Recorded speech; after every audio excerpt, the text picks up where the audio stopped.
এই ছোট আব্দুল্লাহ পুকুরের ভিতরে লাফ দিব। গাছ দেহ রাস্তার উপর দিয়ে কত খোয়া। ও না পানির উপর দিয়ে শ্যাওলা পড়ছিল। গাছ এই বাঙ্গা রাস্তাতে দুটো মাইকে যাওয়ার সময় দুটো মাইকে একসাথে গুতা খায়া খাদের ভিতরে পড়ে গেছে। তারপরে আব্দুল মেম্বারের উদ্যোগে রাস্তা হারার নেগে এক ট্রাক মাটি পাঠাইছে। তারপরে রাস্তার উপর দিয়ে মাটি ডইলে সমান হওয়ার নেগে ডলা মেশিন আসছে। ডলা মেশিন রাস্তা ডইলে একবার সমান বান হালাইছে। তারপরে রাস্তা সান হওয়ার নেগে এক ট্রাক পিচ ডালাই আনছে। ট্রাক্টর রাস্তার উপর দিয়ে পিচ ডালাই গুলো ঢেলে দিছে। তারপরে সিম্বি রাস্তা ভালোভাবে ফিনিশিং দেওয়ার নেগে একটা ফিনিশিং মেশিন আসছে। ফিনিশিং মেশিনটা রাস্তার উপর দিয়ে যাওয়ার হাতে হাতে রাস্তায় একবার সমান আর সুন্দর হয়ে গেছে।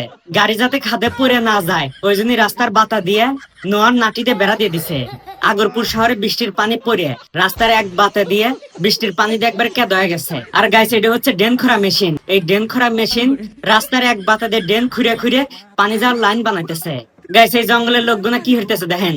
এই জঙ্গলের লোকগুনা গাছ কাটে কাটে গাছের যে চোষা সিল্কে আছে না ওই চোষা সিল্কে দিয়ে ওখানে পরার নিকে প্যান্ট বানাইতেছে প্যান্ট।